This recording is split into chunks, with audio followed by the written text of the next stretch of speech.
Yep. The idea behind the thought that it's unconstitutional to require somebody to have a license plate on their car or to have insurance or something like that is an unconstitutional violation of the right to travel is simply not true. The Michigan Court of Appeal. Okay, quoting from Grand Rapids, G.H.and.M. R.Y. Company versus Stevens, E.T.A.L. 219 Michigan 332 1922 at 337. Okay, what does it say at 337 there? On page 3037, what does the Michigan Supreme Court say?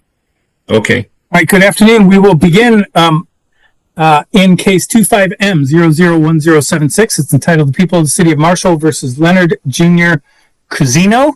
Is that your name, sir? Cusino. Leonard Jr. Cusino. I keep mispronouncing it. I apologize. I forgot that I needed to broadcast this on YouTube, but we had gone through what the citation alleges, which is an expired plate, and that we're going to be you're scheduled for a hearing today. When I asked whether you wish to admit or deny, you indicated you initially wanted to deny responsibility because essentially you had a motion to dismiss. Is that correct? Yes, I had no motion to dismiss. And this motion was, your first statement to the court was that you indicated the Michigan Motor Vehicle Code was not, at least this violation was not applicable to you because you weren't driving in a commercial sense. Is that correct? Yes, and I'd like to ask the officer if I was hauling anybody or unloading or loading anything in my car.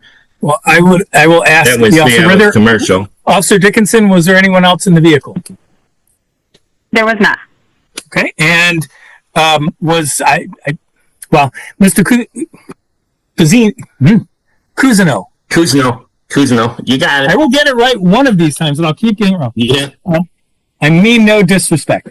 Okay, so I think that the officer would grant that you were not driving for commercial profit in any way. Yes. At least that's my understanding. Is that correct, Officer Dickinson? Affirm. Okay. So go ahead with your motion, I suppose, sir. I motion to have it dismissed. Well, on the basis just that the Michigan on why? Code. Okay. Yeah. Yes. Hold on. The enhancement caused by the commercial MVC covered by the traffic law enforcement education. Yes or no? And then the Michigan Vehicle Code Act 300 of 1949. An act provides the registration, titling, sale, transfer, and regulations of certain vehicle operations upon the public highways of this state. So the Officers Act clearly states that only certain vehicles are liable to the Michigan Motor Vehicle Code. Do you know the vehicles are liable to be regulated? Answer yes or no. All vehicles. Well, it seems like you're reading from a questionnaire, and it's I'm reading from. So the idea is, here's what I can tell you. Here's what I can tell you about the law. Okay. Yeah, it's about the law. Michigan Compiled Law 257.255, which is part of Public Act, the Michigan Motor Vehicle Code. Michigan 1949 Public Act 300 applies to it applies to any motor vehicle being operated on a highway or other place open to the public. Whether it's for commercial purposes, for entertainment, to reach a destination, for any purpose. If it's a motor vehicle and it's operated on the highways, Michigan Compiled Law 257.255 does apply, and the Michigan law does require that all motor vehicles, no matter what their purpose is, it doesn't. Michigan's compiled law, the Supreme Court ruled not against that. What case was that, sir? Hold on. Let me get it here. Okay, quoting from Grand Rapids, G.H.and.M. R.Y. Company versus Stevens, E.T.A.L. 219 Michigan 332 1922 at 337. Okay, what does it say at 337 there? On page 3037, what does the Michigan Supreme Court say? It says 337, a highway is a public way for the use of public and general passage and traffic without distinction. Star versus C&A Railroad Company, 4 Zap 597 the restrictions upon the use of only such as are calculated to secure to the general public the latest practical benefit from the enjoyment of the easement. And the inconvenience must be submitted to when they are only such as a particular mode of use, if that is open to the situation methods and cannot be assumed that these will be the same from age to age, or that new means a making way useful must be executed merely because their introduction may trend to be inconvenience or even to injury of those who continue to use road after the same manner as formerly a highway established for the general benefit of passage and traffic must admit the new methods of use, whether it's found that the general benefits requires them and the law should prelude the adoption of the use of the methods. It would defeat in greater or less degree the purpose for which highway are established. Okay. In looking at that case, the first thing I would let you know is, do you know what the Grand Rapids GH and MR company is? Railroad. Right. It's a railroad. So this is a case from 1922, 103 years ago-ish.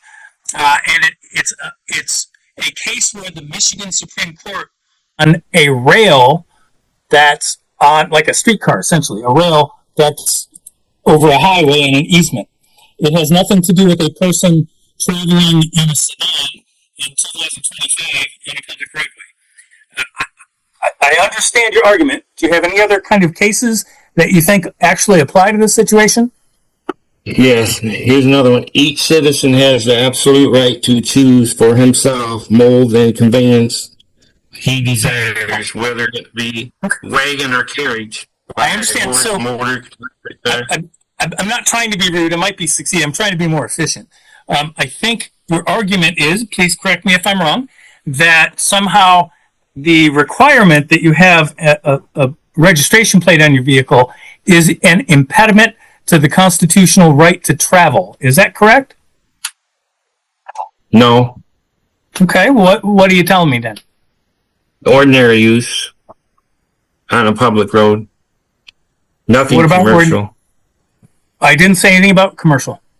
No, I said, are you trying to tell me that the law that requires you to have a registration plate is illegal because there is a constitutional right to travel? Yes. No. What? No. Right. Okay, what are you telling me then? Ordinary use of the public road. Right. What about ordinary use of the public road? A fundamental right.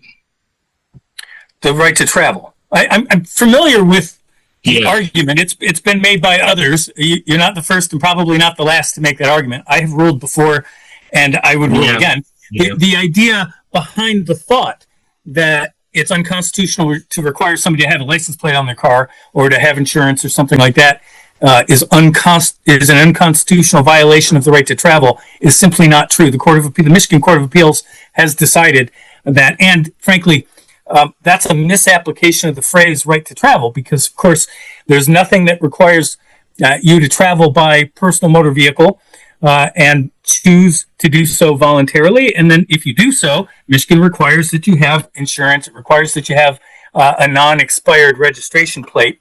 You could still travel to Ohio or any place else you want. You could do it by foot. You could do it by train. You could do it by bus. You could ride in somebody else's car, right? But the idea is not the right there is travel, right. It's the requirement that you have a registration plate and that it be current does not run afoul of the U.S. Constitution's right to freely travel. Now, is there any other argument you want to make about your motion? It's just the right to use the public highway. Not we all have the right to use it, and the right to the right of the government in Michigan to say you can use this public highway only if you have an operator's license, you have a valid registration plate, and you have a minimum amount of insurance, does not run afoul of the Constitution. Yeah, that's not what I see the law says. That's why. I understand we may disagree, but frankly, the Yeah. court interprets the law, and that's why I'm here. So I'm going to deny your motion to dismiss. Do you still wish to have a hearing on the case, or are you willing to admit that, on that day you did not have you had an expired registration plate on the vehicle? No, I guess I have to go to court. Okay. Well, here's how this works. It's an informal hearing. So what I'll do is I'll put both of you under oath. The plaintiff in the case, which is the city of Marshall, represented by Officer Dickinson, has the burden of proof. The burden of proof in a case like this is called by a preponderance of evidence. After I put you both under oath, Officer Dickinson, who has the burden of proof, will present her case first. There aren't any rules of evidence that we have to worry about. There is one rule about the presentation, and that is that the court can consider only evidence which is relevant. After Officer Dickinson presents her case, Mr. Cousineau, you're going to Yes, you got present it. your case. Finally, Yeah. you get to present your case. Again, you can produce anything into evidence that's relevant. And after both sides have presented their cases, I'll render a decision. Either side can appeal that decision within 7 days. Mr. Cousineau, if you were to appeal the decision, then you would have to put up the fines, costs, and fees as a bond pending appeal. Do you understand the process at this point? Yes. Okay. Can you both raise your right hands, please? Do you solemnly swear or affirm the testimony you're about to give is the truth, the whole truth, and nothing but the truth? Officer Dickinson I do. and Mr. Cousineau. I do. Very good. Officer, if you would begin, please. Around 7:57 a.m. on 4/25, I observed Mr. Cousineau traveling on West Michigan Avenue with a green expiration date of July 2024 on his license plate. When I stopped him, he explained that it was in storage and that he didn't have the current registration and that somehow it got missed because he was moving because Ford was buying his house down in Michigan Ave. I explained to him that I had Lean in my computer, which is a law enforcement information network, and it's connected to the Secretary of State and updated as current as their system is, and they confirmed that his registration was expired, so I wrote him a citation under the Michigan Motor Vehicle Code 257.255 for expired registration. All right. Anything further you want me to consider at this point, Officer Dickinson? Nope. Look at you. All right. Mr. Cousineau? Is there I'd like anything? to know where she, I didn't have a green sticker, I don't think, on my car. It's a military plate. Okay. Anything else you want to say? That's all I have to say, really. Except Okay. that, Officer Dickinson, I guess I don't know what color the plate stickers were or anything else. Do you have a recollection about whether this was a military plate or not? I'm looking at my body cam right now. He does have a Army plate, possibly. Is it a state of So it Michigan does sort of look a little- commemorative plate that says that has the with like, the US Army Army symbol? decal on the right-hand side. So you're right. He had no sticker that I'm seeing at all. So I must have got the July 2024 date from the computer where it says the date that it expired. I'm mistaken. I did not see a green sticker. I'm sorry. Sorry, Mr. Cousineau, are you the registered owner of the vehicle? yes, Okay. And I take it your birthday is in July? yes. Okay. Anything else you want me to consider, Mr. Cousineau?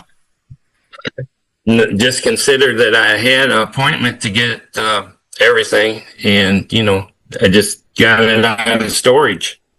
Isn't Okay. there a leeway in that?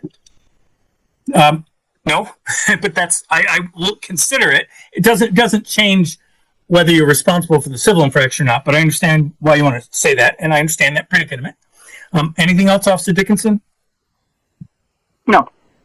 All right. Well, I've listened very carefully to the testimony, and it's pretty much undisputed that the defendant was operating a motor vehicle on West Michigan Avenue back on April 25th of 2025, and from both parties, but the officer had testified that she noticed that plate had been expired. She checked the law enforcement information network. It indicated it was expired. And Mr. Cousineau has testified here today that it was a military plate. He had gotten it out of storage and he had an appointment in the future for the Secretary of State so he could make that plate be essentially not expired. Given those facts and those circumstances, I do find you responsible. It cost you $700 to get that. Yeah, 700 and some dollars. All right. It was over 700. And you went and paid it? Yes. Yeah, I paid it when my appointment was up. Well, in light of that, I do find you responsible, but instead of assessing $110, what I'll do is assess $90 because I think the Secretary of State penalized you quite a bit financially. Yes. But I do obviously have to enforce the law as it's written. So what I'm going to do is indicate that I'm finding you responsible. You'll have to pay $90. Total fines, costs, and fees. Can you have that paid by July 15th, or do you need more time? Yeah. I got to get to Battle Creek. I moved now, so I'm away. I believe they have a way you can pay it online now, or you can pay it in the mail.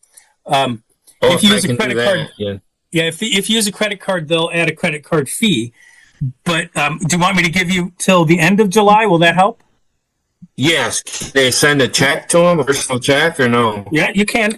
Basically, when you get a copy of the judgment, if you have any questions about how to pay it, you can call the district court clerk's office, which is the same number you called originally to say you wanted an informal hearing. Does that make sense? Okay. Yes. Do you have my right address now? Well, I don't know. That's the next thing I was going to ask. It's the notice that 9009 McCain Road. I don't think I have that. So hold on. Before we let you go here. All right. What's 9? 9009 McCain Road.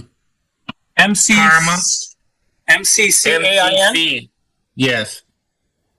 Road, Parma, Michigan. 49269. 4926. I'm going to say it one more time out loud. Well, it is 9009 McCain Road, Parma, Michigan 49269. Is that correct? Yes. All right.